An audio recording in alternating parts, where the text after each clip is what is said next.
Salut tout le monde, j'espère que vous allez bien. Bienvenue à l'Église 180. Bienvenue tout le monde. Si vous joignez à nous pour la première fois, je suis content de vous accueillir. Je m'appelle David, je suis pasteur de l'Église. Donc, merci de partager ce temps-là. C'est un privilège que de pouvoir avoir un temps avec vous. On est à la conclusion ce matin de notre série Gap. On a commencé ça, là, on était au 5e dimanche. Si vous avez manqué les dimanches précédents, vous pouvez les retrouver sur notre chaîne YouTube. Et comme je disais, on est à la conclusion. Je vais vous annoncer là, dans les prochains jours, ça va être quoi la nouvelle série qui va débuter. J'ai hâte de vous présenter ça. Il y a un plan de match qui va accompagner la nouvelle série aussi qui s'en vient. Donc, ne manquez pas dans les prochains jours, là, possiblement à partir de demain, lundi ou mardi, vous allez voir ce qui s'en vient. Pour la conclusion de notre série, on va regarder une histoire que vous avez peut-être déjà entendue. Si vous êtes croyant, vous avez déjà lu la Bible, peut-être que vous n'êtes pas croyant, mais vous avez déjà entendu cette histoire-là quelque part. C'est l'histoire de la tour de Babel. Si vous êtes des croyants ou que vous avez eu des parents peut-être croyants, bien, vous avez peut-être déjà eu cette histoire qui vous a été racontée de la tour de Babel. Et c'est une histoire que je trouvais intéressante. Mais en quoi ça a le rapport avec cette histoire de Gap? Bien, souvent, on fait exactement le même pattern qu'à l'époque de la tour de Babel. On cherche à combler ce qui est de peut-être notre réalité versus notre rêve. On cherche à combler ce gap en se construisant différentes choses pour satisfaire ce vide qu'on peut ressentir ou qu'on aimerait pouvoir justement avoir ce rêve à laquelle on aspire, mais que notre réalité nous ramène souvent à au dur quotidien. Fait que vous avez cette histoire-là dans Genèse au chapitre 11. Vous pouvez regarder une Bible si vous êtes old school en papier ou sinon votre application YouVersion. Et on va regarder dans le fond cette histoire-là des versets 1 à 9. Mais je vais commencer, dans le fond, on va lire ce texte-là en deux parties parce qu'on va voir justement la première partie qui va concerner le cœur de l'homme et la deuxième partie va concerner le cœur de Dieu. Et comment est-ce que le cœur de l'homme a ce besoin que d'avoir ce gap à être comblé et de voir le cœur de Dieu qui nous empêche des fois de faire des conneries pire que ce qu'on fait maintenant et qui a ce cœur aussi de vouloir combler ce à quoi on aspire, ce qui est peut-être au profond de notre âme. Donc, je commence avec les premiers versets, les versets 1 à 4, la première section de Genèse 11. Toute la terre avait une seule langue et les mêmes mots. Après avoir quitté pour l'est, ils trouvèrent une plaine dans le pays de Shinéar et ils s'y installèrent. Ils se dirent les uns aux autres, « Allons, faisons des briques et cuisons-les au feu. » La brique leur servit de pierre et le bitume de ciment. Ils dirent encore, « Allons, construisons-nous une ville et une tour dont le sommet touche le ciel et faisons-nous un nom afin de ne pas être dispersés sur toute la surface de la terre. » Commençons avec cette première partie où on voit le cœur de l'homme. Qu'est-ce qu'ils ont construit? On voit dans le texte, qu'est-ce qu'ils ont construit et pourquoi ils l'ont construit. On a, peut-être que, comme je disais, vous avez déjà connu cette histoire-là, puis on fait souvent référence à la tour de Babel. Et on voit évidemment qu'il y avait un désir que de construire une tour, un gratte-ciel. Est-ce que Dieu est contre les bâtiments qui s'élèvent à plus de, je ne sais pas, à l'époque, c'était combien d'étages? Mettons 20, on exagère, je ne sais pas. Là. Est-ce que Dieu est comme, à partir de 21 étages, la gang, c'est fini, moi, je ne veux pas de ça. C'est pas ça le problème. Le problème, c'est pas que Dieu n'aime pas notre architecture ou qui n'aime pas nos tours, c'est le pourquoi est-ce qu'on va le faire. Puis quand on regarde l'histoire, on voit en fait particulièrement au verset 4, c'est quoi qu'il y a dans le nœud de cette histoire-là. Ils vont dire, « Allons et construisons-nous une ville et une tour. » L'objectif, c'était d'avoir une communauté, d'avoir une ville, d'avoir un endroit où ils allaient tous pouvoir habiter ensemble. Encore là, le problème n'est pas le fait d'habiter dans une ville. Si vous habitez en campagne, vous dites « Hey, nous autres, on est corrects, on est plus spirituels que le reste. » Mais le problème, ce n'est pas la ville. Le problème, ce n'est pas la campagne. Encore une fois, c'est qu'est-ce qu'il y avait derrière ça. Ils sont construits quelque chose qui révèle leur cœur. De la même façon que nous aussi, on peut construire des choses, on peut se construire des tours qui révèlent notre cœur. Et ce qu'on peut voir qu'il y a derrière, par exemple, ce désir d'avoir une ville et une tour, mais c'est ce désir que d'avoir une identité, le désir d'avoir une communauté, le désir d'avoir une sécurité. Les villes à l'époque étaient quelque chose qui représentait vraiment une sécurité. Les villes pouvaient s'attaquer une à l'autre et puis il y avait par exemple des murs qui se fortifiaient. On est à Québec, si vous nous suivez, d'une autre ville. Et puis à Québec, il y a encore des murs. C'est une ville fortifiée. Fait que c'est vraiment le symbole qu'il y a une sécurité. Mais pas juste une sécurité, mais on a une communauté. Et cet aspect de communauté était beaucoup plus fort aussi à l'époque que peut-être ce qu'on peut vivre à notre époque aujourd'hui. On est dans une société qui est un petit peu plus individualiste par rapport à notre ville, mais on va quand même rechercher des communautés à laquelle on va pouvoir adhérer. Et puis, une identité. Cette semaine, peut-être la semaine passée, on est allé chercher, on avait besoin de nouveaux embouts pour notre mop. C'est un peu niaiseux, mais tu sais, des fois, notre mop, là, tu sais, à un moment donné, elle est comme toute défait. Et puis, là, tu arrives devant l'allée, tu sais, des mops. Et puis, là, tu sais, il y en a comme plein de sortes. Moi, dans ma tête, c'est comme, j'en ai juste besoin d'une, tu sais, c'est pas compliqué. Et puis, j'ai déjà le bâton chez nous. Fait que je vais juste acheter comme l'embout de la mop. Tu sais, j'achèterai pas comme tout le temps le bâton. Fait qu'on part avec ça, tu sais, puis on part avec 2 embouts. Puis, on revient à la maison. Puis là, arrive le samedi. Nous autres, c'est là qu'on lave le plancher, là, en tout cas, à part quand il y a d'autres accidents. Et là, on vient pour placer le bâton qu'on a avec l'embout, puis ça ne fit pas. Je ne sais pas qu'est-ce qu'ils ont pensé, les concepteurs de mop, de comme juste pas faire fitter ça sur un bâton ordinaire avec une vis ordinaire. Mais autant qu'il y a d'embouts différents de compagnies, on dirait qu'ils sont tous différents, sont tous différents pour aller sur le bâton. Quand que Dieu il nous a créés pour être en relation avec lui. Il nous a créés pour qu'on puisse fitter avec lui. Il veut passer la mop avec nous. Ben, et ça, c'est le plan de Dieu. Peut-être que tu ne t'identifies pas comme un croyant ou tu es à la recherche de découvrir Dieu. Peut-être que tu t'identifies comme croyant ou tu as placé ta foi en lui et que tu veux découvrir de plus en plus qui il est.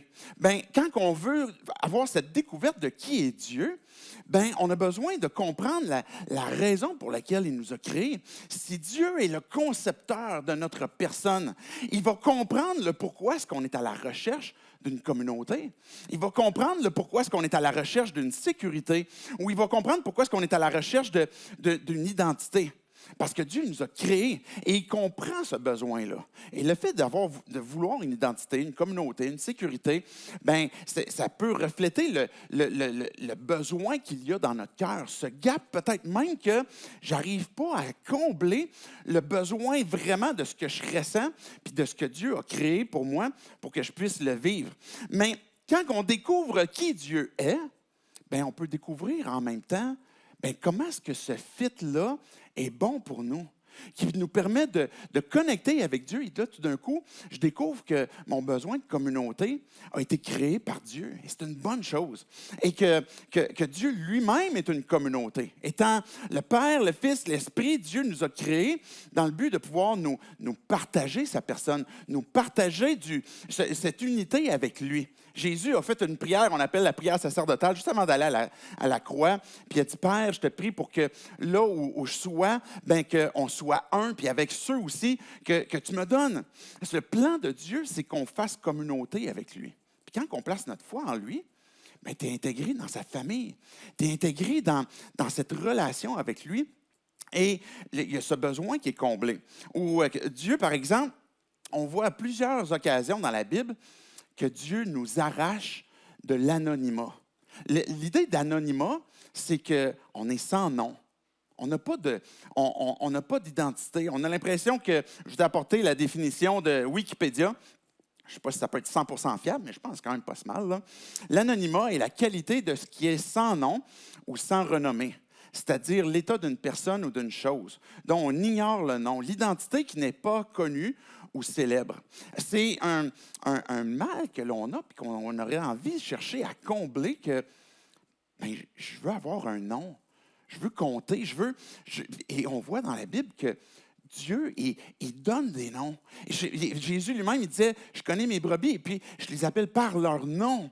On n'a plus cet anonymat. On a peut-être ce besoin dans notre cœur comme quoi que, mais je veux me construire une ville, je veux me construire une tour parce que je suis à la recherche d'être quelqu'un, puis on veut être une ville importante.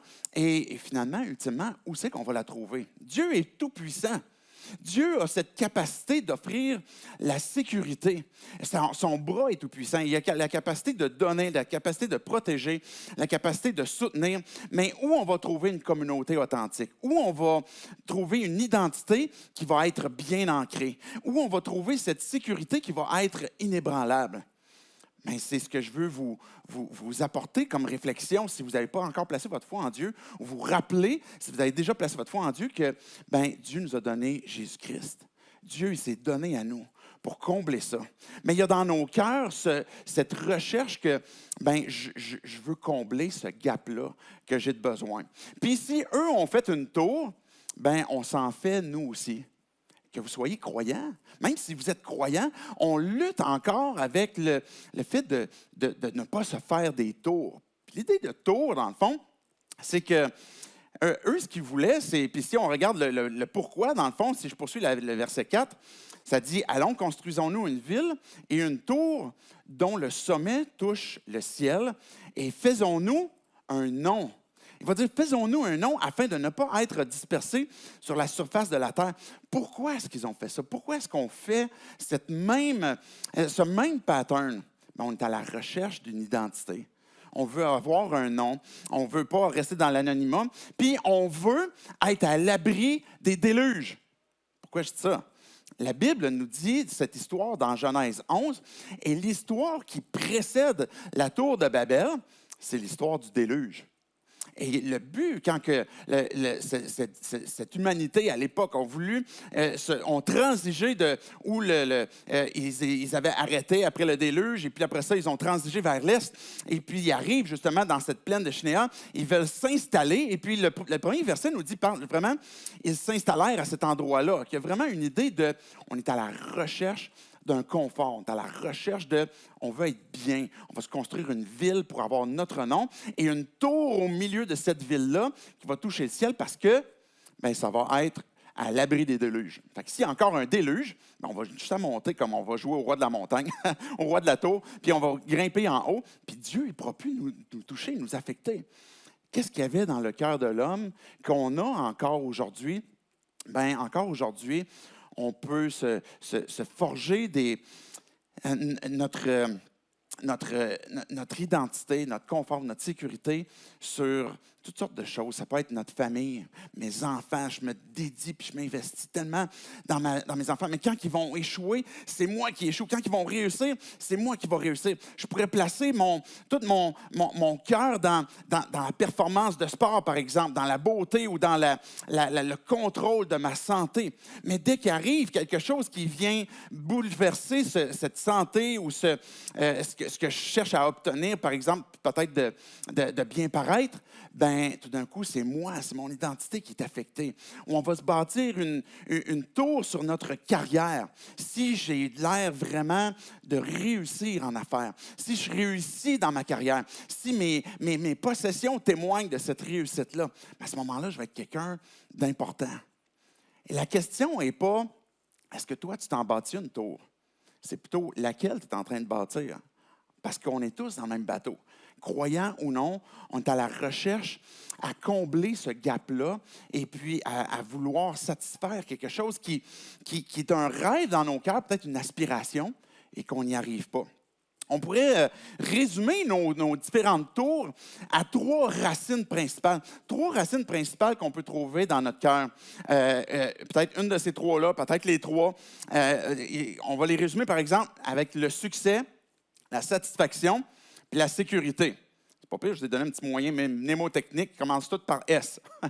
Le succès, c'est cette idée où on veut être vu, on veut être connu, on veut être important, on veut accomplir, on a de l'ambition. Et le succès n'est pas une mauvaise chose en soi. Comme la tour n'est pas une mauvaise chose en elle-même, mais c'est le pourquoi est-ce qu'elle est là. Pourquoi est-ce que je suis à la recherche d'une ambition, d'être vu, d'être connu? Est-ce que c'est justement parce que Dieu m'a créé avec ce besoin pour que je puisse redécouvrir ce pourquoi j'ai été créé en étant uni avec lui? Ou la deuxième racine pourrait être la satisfaction, qui correspond justement au confort, à la paix qu'on veut rechercher, les plaisirs, que les choses soient agréables, ce qu'on va participer, ce qu'on va faire, rechercher l'expérience. Mais ça, c'est la satisfaction. Peut-être que ça va être là que ma racine va être, ou ce que moi, je suis à la recherche plus de satisfaction. Puis quand je regarde l'autre qui lutte, par exemple, avec le succès d'être quelqu'un, je ne comprends pas, lui, c'est bizarre, c'est pire un peu. Puis là, on va dire, nous, on va justifier peut-être notre propre racine comme la satisfaction, ou la sécurité qui va tourner autour du contrôle. Je veux garder en contrôle ma vie, mon futur. Je veux m'assurer de faire des plans. Je veux avoir le pouvoir. Je veux pouvoir m'assurer que je m'inquiéterai de rien. Bien, dans ces trois racines-là, on peut s'identifier chacun d'entre nous à une de celles-là. Moi, je m'identifie aux trois. Je lutte avec les trois. Mais on a ce même désir que de vouloir avoir une satisfaction, avoir une sécurité ou avoir un succès. Et ce que le peuple à l'époque avait fait en se construisant cette tour-là, mais c'était de se faire un nom, comme on l'a lu, de se faire justement ce lieu de repos. Puis, quand on fait cela, on est en train de construire trop petit. Quand on se fait nos propres tours, on est en train de construire trop petit. L'ambition n'est pas mauvaise en soi. Le désir de vouloir de la sécurité, ce n'est pas une mauvaise chose en soi. Ou le désir que d'être confortable, d'avoir une satisfaction, ce n'est pas mauvais en soi. Mais il faut se poser la question, est-ce qu'on rêve trop petit?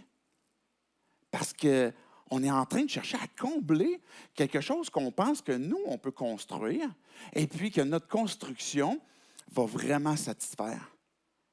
Et on rêve trop petit. Puis Dieu nous rappelle, c'est pas pour ça que je t'ai créé. C'est pas pour que toi, tu puisses te satisfaire tout seul, de trouver cette sécurité tout seul, mais je t'ai créé pour être en relation avec moi. Et cette ambition-là, et peut-être, par exemple, si je rêve trop petit, bien, des fois, on rêve à notre empire personnel. Bien, Dieu nous invite à rechercher le royaume, mon royaume.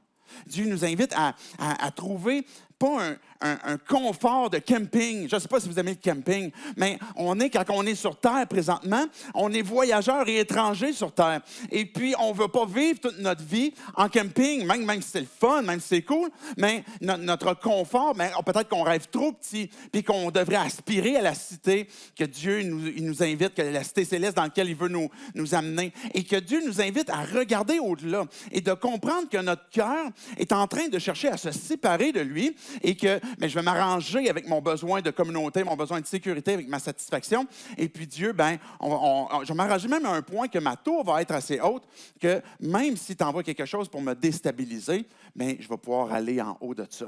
Et on se met à rêver trop petit. Regardez la réponse de Dieu. Je vais lire les versets suivants, 5 à 9. L'Éternel descendit pour voir la ville et la tour que construisaient les hommes. C'est intéressant parce que Dieu, il n'a pas besoin de descendre, mais ça nous dit quand même en clair qu'il est descendu pour qu'on puisse catcher de quoi, qu'on puisse comprendre son cœur. Et il dit, les voici qui forment un seul peuple et ils ont tous une même langue. Et voilà ce qu'ils ont entrepris. Maintenant, rien ne les retiendra de faire tout ce qu'ils ont projeté. Allons, descendons et là brouillons leur langage afin qu'ils ne se comprennent plus mutuellement. L'Éternel les dispersa loin de là, sur toute la surface de la terre. Alors, ils arrêtèrent de construire la ville. Et c'est pourquoi on l'appela Babel. Parce que c'est là que l'Éternel brouilla le langage de toute la terre, et c'est de là qu'il les dispersa sur toute la surface de la terre. C'est intéressant de voir ce que Dieu a fait. Peut-être de là qu'on se dit maintenant, comment ça se fait que mon anglais est aussi poche? Comment ça se fait que je ne suis pas capable de parler chinois ou hindi, je ne sais pas, là. Peut-être qu'on aimerait pouvoir justement parler différentes langues, et puis on n'y arrive pas. Puis peut-être que vous lisez cette histoire-là, puis vous dites, comme il me semble, c'était comme, C'était un peu trop sévère, Dieu, pour qu'on en subisse jusqu'à encore aujourd'hui. La réponse de Dieu a eu un effet court terme, mais un effet long terme aussi, parce qu'on en subit encore les effets aujourd'hui. Mais il y a eu un effet court terme pour que Dieu, dans son cœur, il a voulu intervenir pour que l'humanité, à ce moment-là, puisse même obéir à ce que lui avait demandé. Parce qu'on voit dans Genèse, au tout début, quand que Dieu a créé justement l'homme, la femme, il a dit, soyez féconds, multipliez-vous, puis profitez de la terre, là, répandez-vous sur toute la surface de la terre. Et puis après ça, on voit dans la fin de l'histoire du déluge, quand ils sont prêts à repartir puis à revivre sur la surface de la terre, mais Dieu va répéter cette même chose. Multipliez-vous, profitez de la terre, puis comme répandez-vous tout autour de la terre. Mais on a vu dans les premiers versets comme quoi qu'ils se sont dit, et habitons tous dans la même place.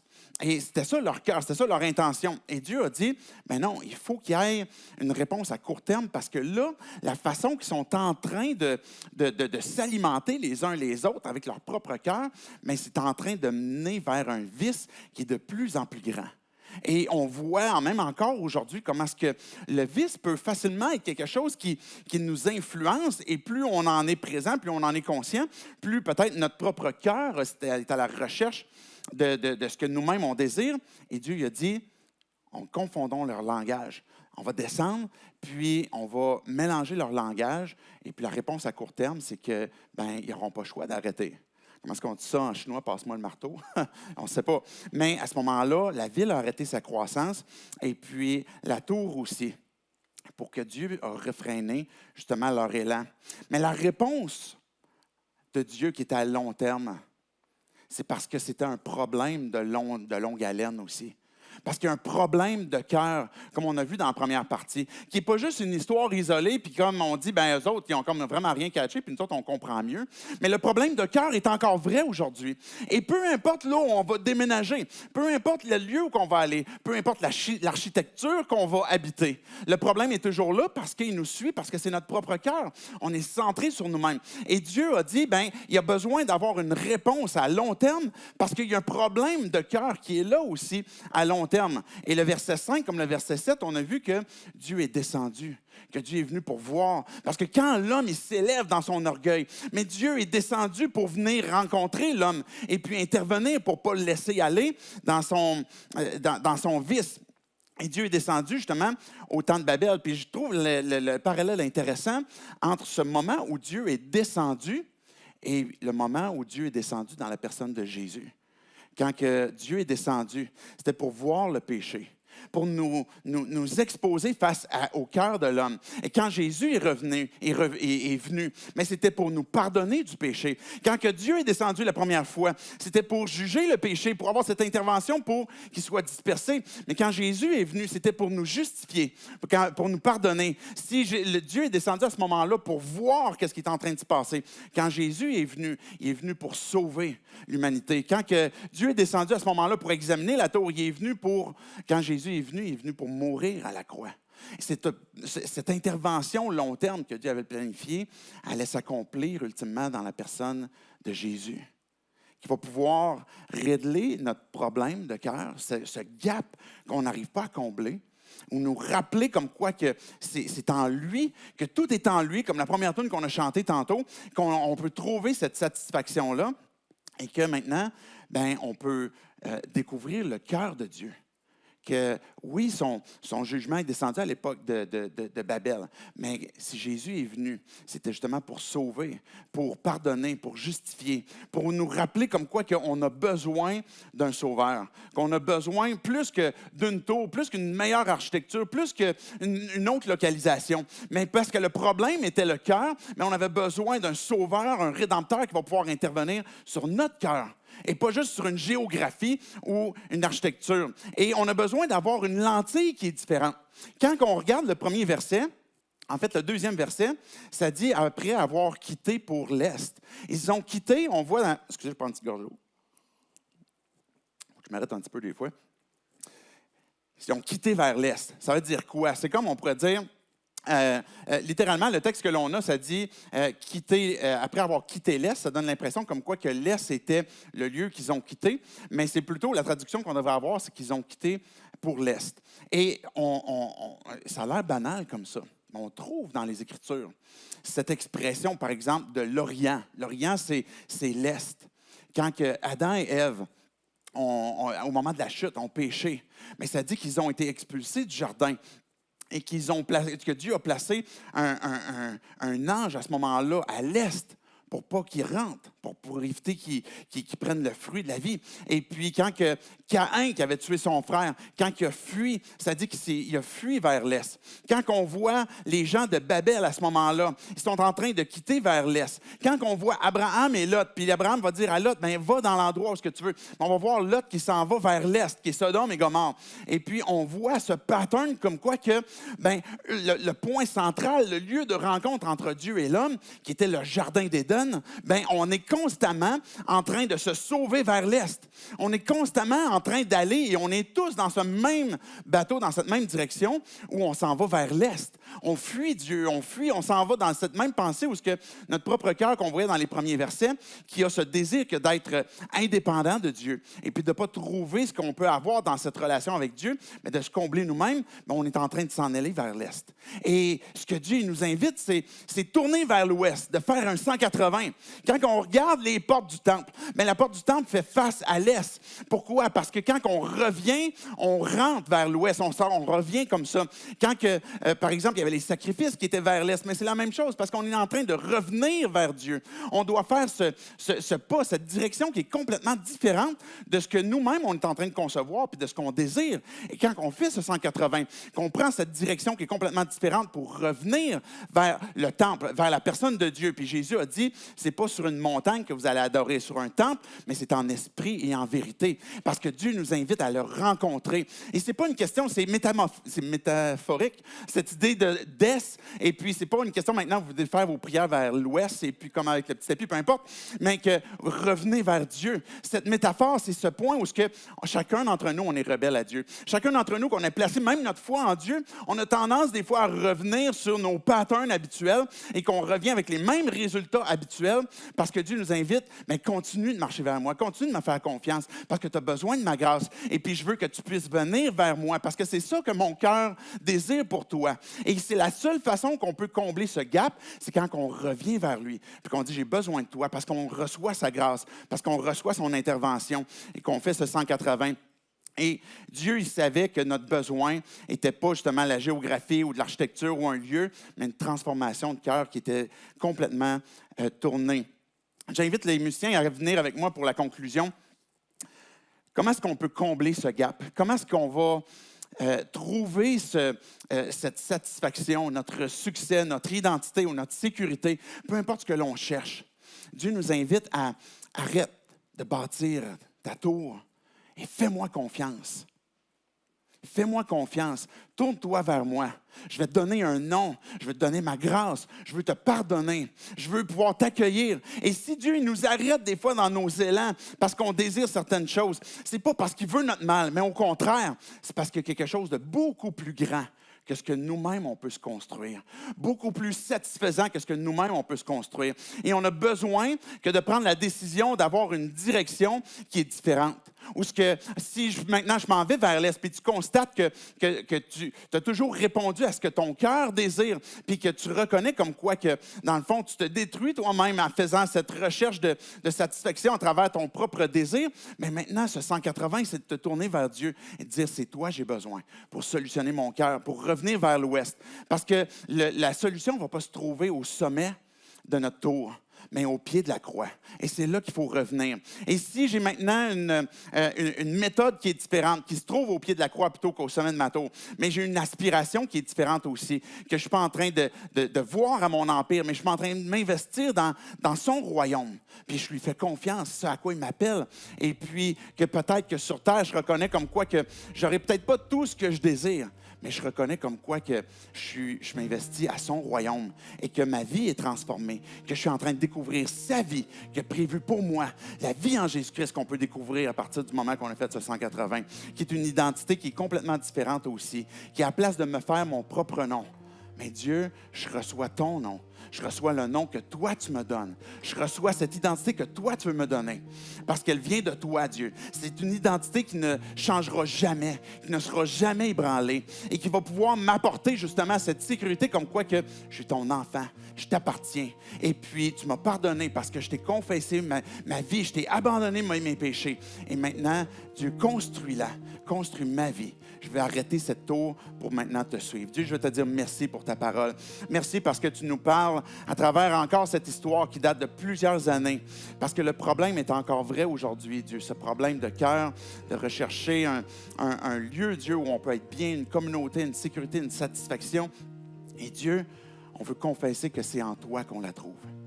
On veut dire que c'est à cause de toi. Jésus, tu as descendu aussi pour pardonner, pour sauver, pour nous justifier, pour nous tendre la main, pour nous faire connaître ta grâce, pour nous faire connaître ton Père, nous faire connaître ton royaume. Et Dieu, on veut recevoir. On veut abandonner notre vie à toi. Arrêter de construire notre tour. Demander pardon pour le mal qu'on a fait, qu'on peut construire nous-mêmes, Dieu, ces destructions pour nous-mêmes dans nos relations, mais Dieu, on te confesse ce mal. Et on change nos pensées pour maintenant découvrir la vie en toi, Jésus, pour recevoir ton pardon, pour recevoir ta vie, ton identité. Renouvelle, Dieu, notre foi. Renouvelle notre désir, Dieu, de marcher avec toi. Renouvelle, Dieu, notre goût de la communauté, de ta famille, de ton Église, Dieu. Rappelle-nous, Dieu, cette priorité à laquelle tu veux qu'on se joigne pour justement apprécier ce temps qu'on peut avoir avec toi, avoir avec ta famille, avec ton Église, et que tu sois glorifié en toutes choses. Et c'est en ton nom, Jésus, compris. Amen.